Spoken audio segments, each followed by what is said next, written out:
it's a fact that 2% of the body weight is the liver. So about 1.5 kilos siya. Located in the right upper quadrant of the abdomen, just below the diaphragm. So you have your major left and right lobes with two smaller inferior lobes. Ano yung mga pangalan nila? The other lobes?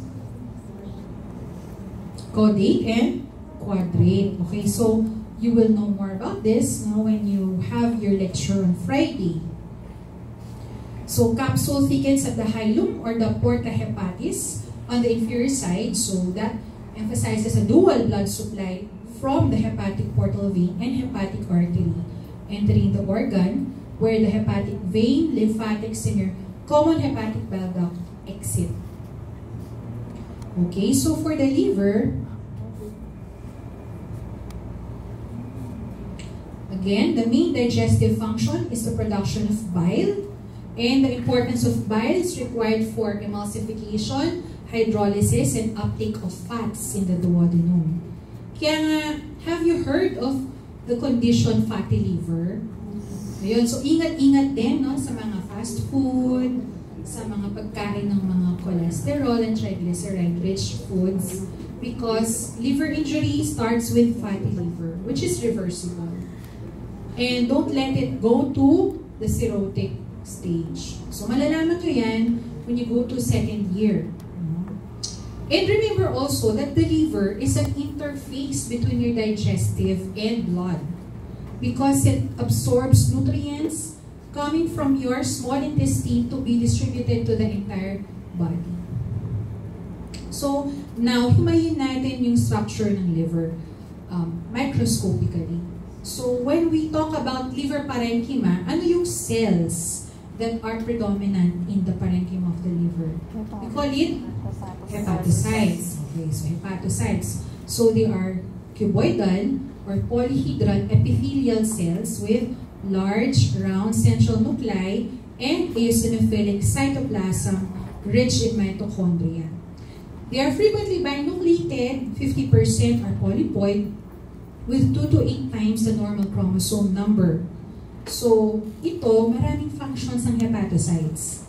I will just flash it kasi baka mabore kayo, but you have to read and remember all these important functions of the hepatocytes, beginning with the plasma proteins, gluconeogenesis, detoxification, amino acid deamination, storage of glucose, storage of vitamin A, other fat-soluble vitamins, removal of aging erythrocytes, and storage of iron complexes. Lahat yun sa liver. Kaya, napaka-importante that we take care of our liver. Now, when you agree ba kayo na with regards to slide viewing, one of the unique slide is the liver. Parang mako-confuse nyo ba siya for another specimen? Hindi, di ba? Parang hindi ka nag-agree. Pagtingin nyo, LPO man yan, HPO man yan, kasi yung mga iba parang may hawig yung ibang ano. Pero pag pinakitaan kayo ng liver, ibabalik ko kayo sa first sem pag nagkamali kayo ng ano, hindi nyo na-identify yung liver. Kunwari, liver siya, tapos tanong lang, what is this organ? Tapos pag hindi nyo na-identify ng liver, agreement yan ha, babalik tayo sa first sem ha. Kasi napakadali, wala siyang katulad. No? So, how do we describe? Sige, describe nga natin yung parenchyma ng liver. How do you remember it? It looks like what? Cuboidal. Paano siya naka-organize? Anong term doon?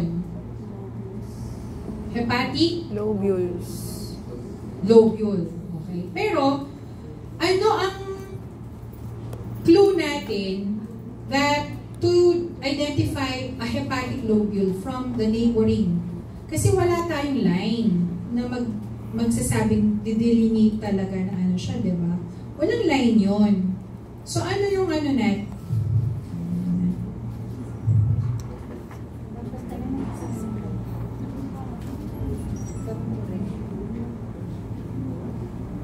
Sinusoids.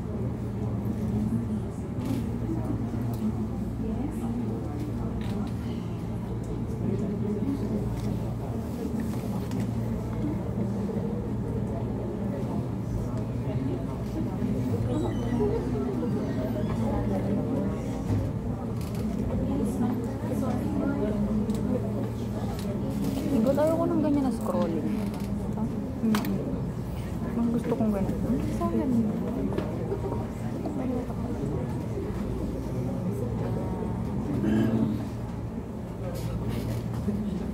Sige, para sa'yo. Okay, sorry. Where are we? How do we delineate a hepatic lobule? Ano yung mga structures that will serve as a landmark? Sinusoids. Anong madali sa inyo? Ano yung central landmark natin? Mahirap kasing mag-start sa periphery eh. To locate a lobule, I recommend you look at the center. Central vein. Central vein. Central vein. Yung laging pagkakamali ng students. Central vein. And then, you have in the corners, the portal triad. Either 3 to 6 portal triad. So, it will look something like this, no, yung hepatic lobule. And from the central vein, description yan, there are plates of hepatocytes radially coming from your central vein. And then interspersed between the plates of your hepatocytes are the sinusoids. Okay? So the hepatocyte plates are supported by delicate stroma of reticulin fibers. And we have said yung portal triad at the corner. Okay? So next, yan. Tingnan natin yung yan. HPO-wise, yan yung tinitingnan natin. Central vein to locate the center of the hepatic lobule. And then you have hepatocyte plates, ang term natin. They are long lines, no? Radial lines from your central vein composed of hepatocytes. In between mga endothelial spaces are your hepatic sinusoid. And these are actually lining that are fenestrated and discontinuous. Okay? And of course, you have the portal triad. So, nandiyan na, ano yung mga structures ng portal triad? Ayan pa yung isang ititrain nyo sa bukas. How to identify quickly. Alam nyo na yan. Pero, quickly. How to identify quickly and accurately. Alin ang portal vein, alin ang hepatic artery, alin ang branch ng bile duct. Okay? So ito yun, the portal triad. A venule branch of the portal vein, an arterial branch of hepatic artery, and 1 or 2 small bile ductules of cuboidal epithelium, branches of the bile conducting system. Okay? Next are the sinusoids. Sabi ko kanina, no, sinusoids, they emerge from the peripheral branches of your portal vein in hepatic artery, converge at the lobule central vein. Siyempre, may importance ang sinusoid. What do you think is the significance of the sinusoids? Or andyan lang sila? So, hindi naman siguro nalagay yung sinusoid just for nothing. So, what could be the significance of the sinusoids?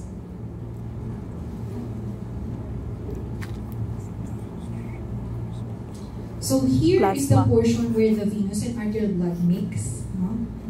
In the liver. Okay? Ano pa?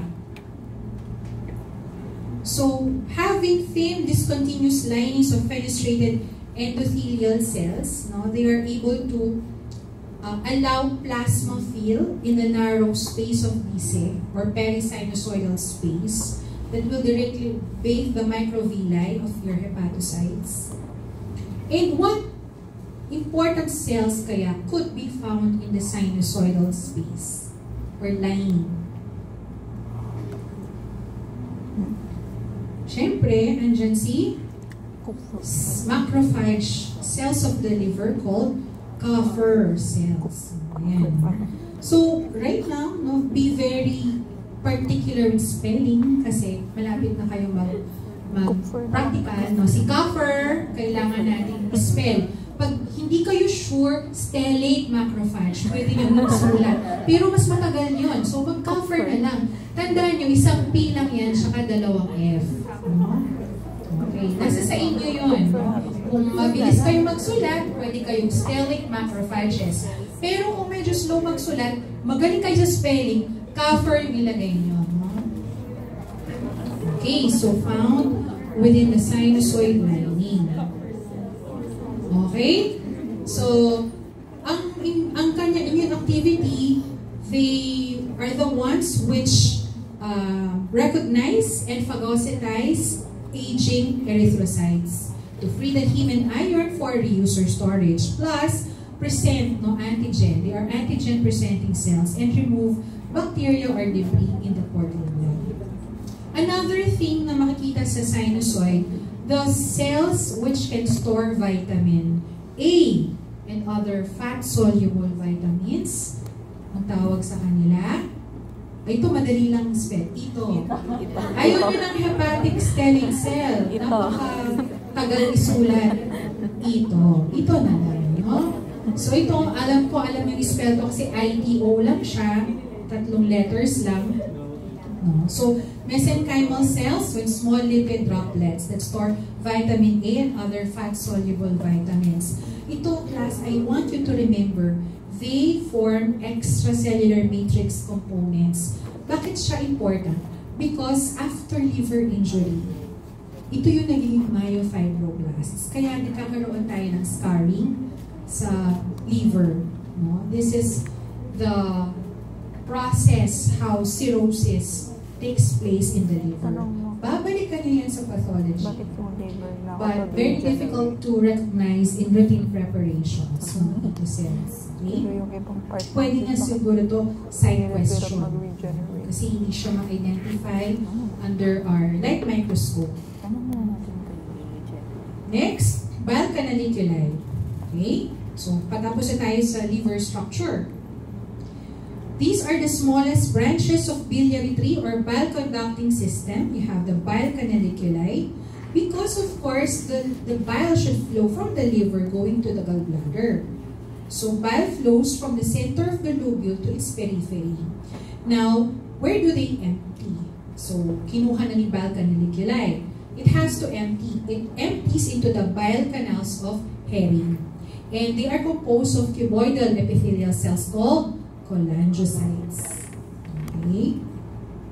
And then, the short bile canals of herring will merge with the portal areas with the bile ductule found in your portal triad, which gradually merge, enlarge, and will form now your right and left hepatic ducts that will leave the liver.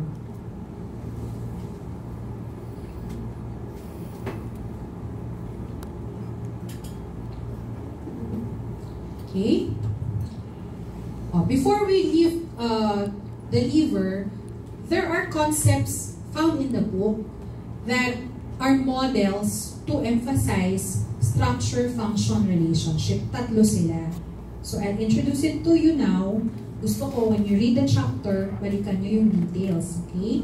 So, the first model is called classic hepatic lobule.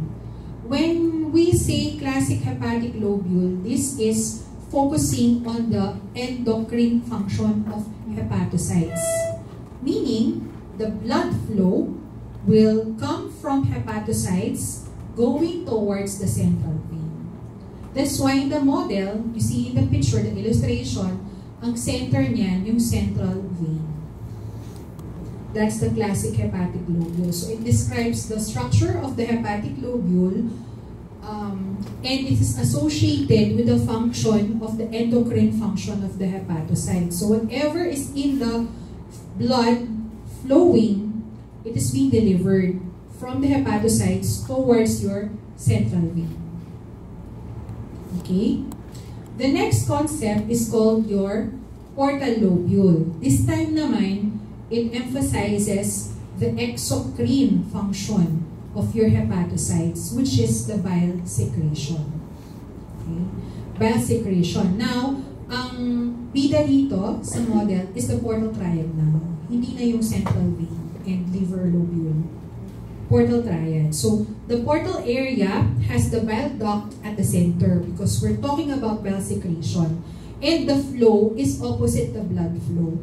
It's coming, the flow towards, from all the surrounding hepatocytes towards your bile duct. That's why it will form a triangular shape. No? The tissue draining the bile into each portal area duct is roughly triangular in shape, no? With the central veins of 3 classic lobules at each angle. Okay? So, tatandaan nyo yung structure, portal triad, associated function, bile secretion. And then the flow, from where to where. The third concept focuses on the concentration and gradient of oxygen. Okay? What you call hepatic asinus. Okay? So, ang concept niya is there's a certain oxygen gradient as to proximity of the hepatocyte to the hepatic artery. Okay? Proximity of your hepatocyte to the hepatic artery and its distance to the central vein. So, ayoko pakita muna yung mga words. Gusto ko intindihin natin yung picture. So, you have 3 zones. Ano yung pinaka malapit sa hepatic artery? Ito naman. Tagal nyo magsagot. Nakikita nyo. Hepatic artery, hindi central vein. Zone 1. Periportal hepatocytes. Ang pinakamalayo, zone 3. From the picture itself, sinong tingin yung hepatocytes that will have the most oxygen gradient? Zone 1. Or supply? Zone 1. Pag nagkaroon ng liver injury, sino unang magsasuffer? Zone 3. Ganun yun. Okay? So that's the idea. So periportal hepatocytes nearest the hepatic arteriole comprise the zone 1 in the hepatic asinus concept, gets the most oxygen. Hepatocytes in zone 3, near siya sa central vein, farthest from the hepatic arteriole, will get the least oxygen. Kasama na yung nutrients doon. And, of course, because of this theory, they are the first hepatocytes to undergo fatty accumulation and ischemic necrosis. Now, the intermediate zone, zone 2, ano lang siya, intermediate range of metabolic functions between those in zone 1 and 3. No? It will still get oxygen more than zone 3, pero they're not the best area. Okay? So, in summary, yan yung sinasabi ko, no? Balikan nyo yung tsukera nyo. I want you to read every detail on that. Classic hepatic lobule, again, no? Drains blood from the portal vein and hepatic artery towards the central vein. Okay? Portal lobule drains bile from hepatocytes towards the bile duct. No? And hepatic asinus supplies oxygenated blood to hepatocytes depending on its distance from the central vein and proximity to your hepatic arteriole. Next, I want to tell you about the regeneration of liver because the liver has a very strong capacity for regeneration. Kaya nga tayo may liver transplant, diba? Because it can regenerate. So, the mechanism is your proliferation of cells or compensatory hyperplasia. So, the regenerated liver tissue, very well organized kasi siya, no? You have some lobular arrangement. So, this is clinically important because it is made possible that we can donate either a lobe of the liver or a portion of our liver lobe by a living relative for surgical transplant, and full liver function can actually be restored both sa donor and recipient because of that regenerative capacity. So, paano yun possible? Kasi meron tayong liver stem cells. They call oval cells. And they are seen among cholangiocytes. Remember the cholangiocytes that line your bile canals, near portal areas? They are the supply of the progenitor cells for both hepatocytes and cholangiocytes as well. Okay. So again, ayan. Diba? Kahit LPO, hindi nyo mako-confuse yan with any other organ. Pag nag-HPO pa tayo, ayan yung central. Hanapin nyo yung central vein. And you have the place of hepatocytes and your sinusoids in between. Okay? And syempre, si portal triad. Portal vein, that's the largest lumen, hepatic artery, and your bile duct. So when you revisit your slides for the last time tomorrow, yun, mag-practice man kayo, para kayong nagpa-practical, no? Tingnan nyo how to identify spot on at the quickest time these different structures. No? So patapos na tayo, gallbladder. Pear-shaped organ, no, attached to the lower surface of the liver. Ito naman, storage and concentration of bile around 30 to 50 ml. So tingnan natin yung anatomy, gross anatomy. This is the gallbladder. And remember your biliary tract. No? You have left and right hepatic ducts merging. The left and right hepatic ducts will create a common hepatic duct. And now, the common hepatic duct will merge with a common, with a cystic duct to form the common bile duct. Okay? So, common hepatic duct plus cystic duct equals CBD, common bile duct. The common bile duct now, with the main pancreatic duct, will now merge to supply the hepatopancreatic ampulla, their secretions, into the duodenum. So bile and pancreatic juices now will enter the duodenum at the major duodenal papilla. You remember this biliary tree kasi in cases of, for example, cholelithiasis, cholecystitis, pag nag-rotate na kayo sa hospital, you will always go back to the basics. Okay? So last weekend, nag-attend lang ako ng seminar workshop. And it reiterated na these subjects in your first year are the foundational subjects for your clinical. Ano man yung puntahan nyo, primary care physician man, specialist, surgery ka man, non-surgical specialty ka man, you will never escape anatomy. Kasama niyo yung physiology and biochemistry.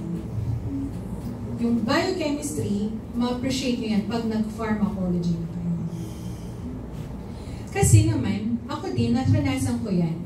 You will appreciate the significance of each subject later on. Pag, ano na. Kaya, you listen to the advice of your faculty. So, pag sinabing basic, ayan ang foundation mo. You want to be a good surgeon someday, you have to master your anatomy. You want to be good OB-gynecologist someday, master your anatomy. Gusto mong makapagbasa ng rage, gusto mong maging next Dr. Limos, galingan mo yung anatomy. Okay? Kahit mag-IM ka pa, pigya, anatomy pa, may anatomy pa rin yan. Okay? So, histology of the gallbladder wall ang pinag-uusapan. So, let's run them down para matapos na tayo. Mucosa. No? Innermost lining is composed of a simple columnar epithelium. And the underlying connective tissue under that epithelial lining is lamina propria, where you have the loose connective tissue, lymphatics, blood vessels, venule, and arterial. Now, what's also unique to gallbladder is that meron siyang mucosal folds. But when do you see that mucosal folds? Pag wala pa siyang bile, not distended. Now, this disappear when the gallbladder becomes distended with bile. No? Ano pang unique sa kanya? You will find diverticula or crypts in between the mucosal folds to form deep indentations in the mucosa. Now, I want you to remember, wala tayong muscularis mucosa, wala rin tayong submucosa sa wall ng gallbladder. Okay? After your mucosa and lamina propria is your muscle, muscularis, no? Which are randomly oriented smooth muscle fibers. Wala tayong distinct layers, wala rin tayong distinct number of layers. So interlacing with elastic fibers. And then the outermost is either serosa or adventitia. It's a thick layer of dense connective tissue. When do we use the term serosa?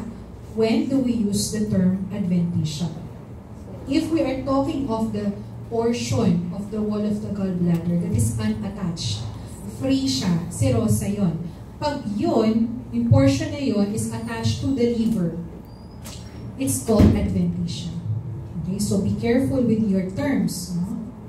So last na to, ayan, picture. Okay, so that's how you saw it. Nakita nyo na ba? Natapos nyo na ba lahat ng slides? So yun yung gallbladder natin, right, in the lab. So take note of the mucosal folds for the mucosa, lamina propria, and then, ito pala, meron akong animation. Simple columnar epithelium with mucosal folds, meaning non-distended siya. Lamina propria underneath, with diverticula or crypts. You have your muscularis proper, smooth muscle. Tapos ito, with elastic fibers, and then serosa. So, unattached yung picture, no? Kasi serosa yung ginamit na to. Okay? Okay, that's it. That's our lecture for histology of the accessory organs. You will reinforce it sa Friday.